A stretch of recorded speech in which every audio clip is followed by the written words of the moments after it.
Hey everyone, welcome back to Today English Practice, a friendly place to learn real English and talk honestly about learning. Hi, everyone. I'm Alex, and we are really happy you're here with us today. I'm Sarah, and today we want to talk about something many English learners feel every day. Before we start the lesson, Sarah, let me ask you something simple. Sure, go ahead, Alex. How are you today? Like, really, how is your day going? I'm doing okay, but to be honest, I feel a little nervous today. Nervous sounds serious. So tell us, what is making you feel nervous? I have to give a short presentation tomorrow in front of other people. That makes sense, because speaking in front of people is not easy. Yes, even though my English is okay, my stomach feels strange. That strange feeling is very common for English learners. It feels like my stomach is moving, like butterflies inside. Like butterflies having a party that you did not invite. Exactly, and that feeling is the reason for today's topic. Today, we're talking about fear, especially the fear of speaking English. Many learners feel their heart beat faster when someone talks to them in English. Some people understand everything, but when they try to speak, nothing comes out. If that has happened to you, this lesson is for you. Honestly, this lesson is also for us because we feel this fear sometimes too. Before we continue, please like this video and subscribe to the channel. It helps more English learners find us and learn together. Also, tell us in the comments what scares you most about speaking English. Some people are afraid of meeting new people, Some people are afraid of answering phone calls. and some people are afraid of ordering food at a restaurant. Everyone's fear is a little different, and that is okay. Sarah, can I share a small and embarrassing story? Of course, Alex, please share it with us. Last week, I was at a coffee shop buying my usual coffee. That sounds normal and easy so far. The barista smiled and asked if I wanted to try a new drink. That is a very simple and friendly question. Yes, but suddenly my brain completely stopped working. Like a computer freezing and not responding. Exactly. I knew the words, but my mouth could not say them. So what did you say in the end? I said something confusing like, no, yes, I mean, Oh no, that moment feels very uncomfortable. My face became hot and my hands started sweating. That is what we call the freeze moment. The freeze moment is when your mind goes blank and you cannot speak. I have experienced that many times too. Can you share one of your experiences? Once I was in an elevator with my colleague from work. Elevators are perfect places for small talk. She asked me a very simple question about my weekend. That should be easy to answer. But I was thinking in my own language before that. So your brain was not ready for English yet. Yes, I froze and could not answer properly. Then the elevator stopped and the moment was gone. She probably thought my weekend was terrible. Or she thought English makes you very quiet. But the important thing is this fear is very common. Many people stop learning languages because of this fear. They learn grammar and vocabulary but feel scared to speak. Speaking feels scary because we feel exposed. Exposed means people can see our mistakes. When we write, we can fix our mistakes easily. But when we speak, everyone can hear our errors. We worry that people are judging us. But most people are not judging at all. They are usually busy thinking about themselves. And making mistakes is completely normal. Even native speakers make mistakes every day. So remember, fear is normal, mistakes are normal, and speaking gets easier with practice. Yes, Sarah. Often the fear we feel in our head is bigger than it is in real life. That is true, Sarah, but even if we know that, the fear still feels real. Yes, my heart still races sometimes when I speak English. When your heart races, it beats very fast, usually because you're nervous, scared, or excited. So, Sarah, what can we do when we feel this fear? Well, I don't think we can make the fear disappear completely, No, probably not. but we can make it smaller. Yes, and we can learn to speak even when we're scared. Okay, let's share some small ideas, practical things, not perfect solutions. Yes, Sarah, just things that helped us and might help our listeners too. First idea, and it might sound strange, practice speaking to yourself. Oh, I do that. Really? Yes, sometimes when I am alone, I have little conversations with myself in English. Like when you are making breakfast. Yes, I say out loud, okay, now I need to make coffee. Where is the coffee? And then you find it and say, oh, here it is. Exactly. It sounds silly, but it helps. Do your neighbors think you are talking to someone? Maybe, but it is helpful because no one can judge me. A safe space is a place where you feel comfortable and protected. Yes, like your room, your car, or walking alone. These are safe spaces to practice. When you practice alone, you train your brain and your mouth to work together. Speaking is not just thinking, it is also a physical skill.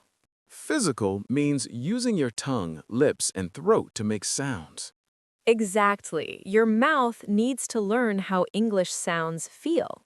Like riding a bicycle. At first, it is difficult, but it becomes easier with practice. That makes sense. Okay, second idea. Start small. Yes, don't try to have a long conversation. Just say one sentence. Or even one word. For example, if someone says hello, you can say hello back. That is still speaking, and small wins are important. Every time you speak, even a little, you show yourself that you can do it. And it is okay if your voice shakes a little.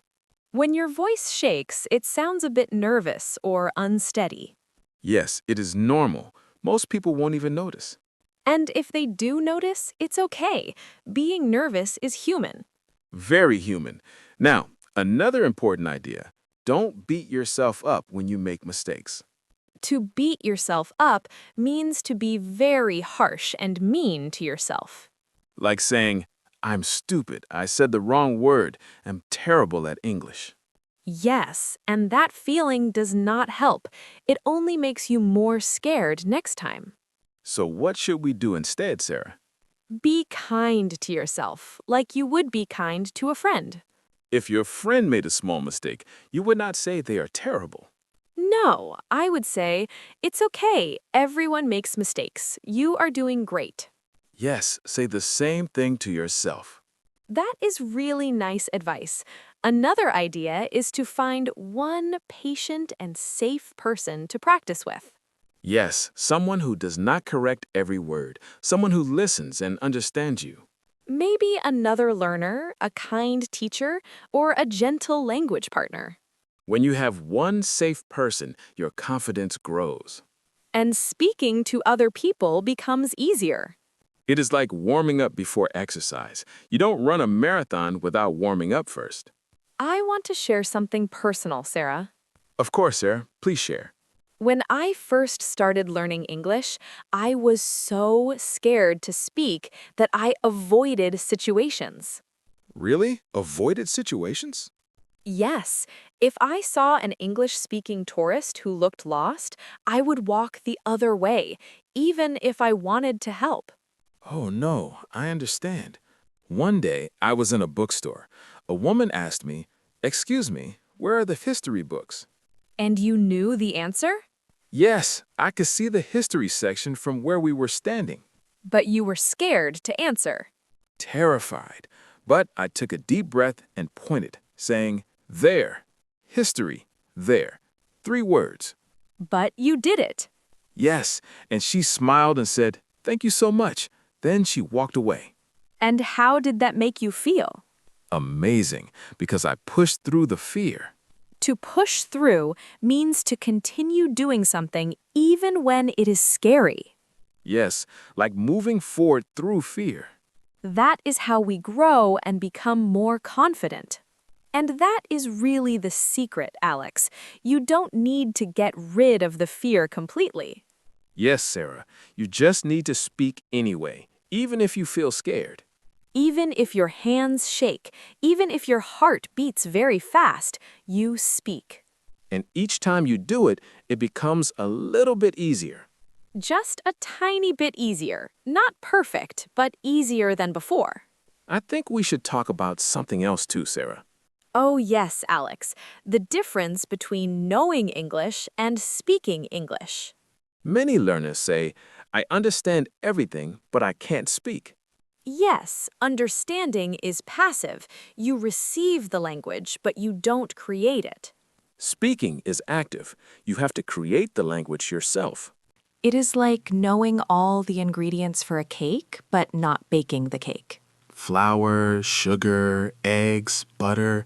You know them, but can you mix and bake something good? That takes practice. Speaking is a different skill than understanding. If you only read and listen, you are learning the ingredients.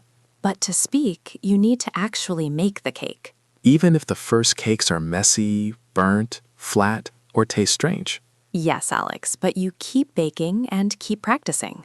That is how you get better, slowly, step by step. We have talked a lot today, Alex.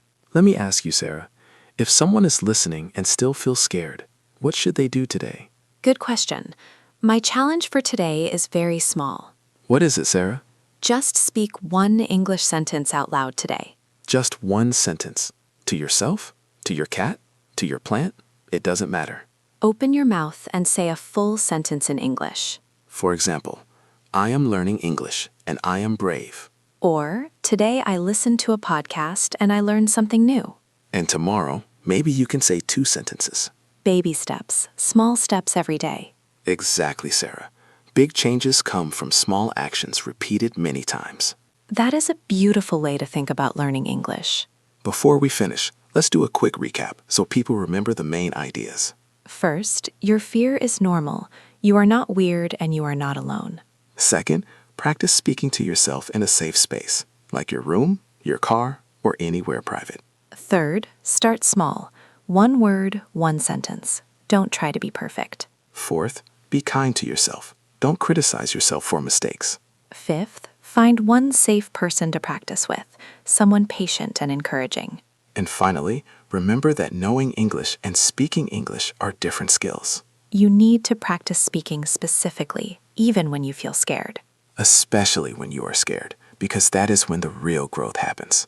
I am proud of everyone who listened to this whole episode. If you are here, it means you care about learning English. You are trying, and trying is the most important part. So here is my question for you. After listening today, will you try to speak one English sentence? Even if it is just to yourself, that is okay. Tell us in the comments. We want to hear your story.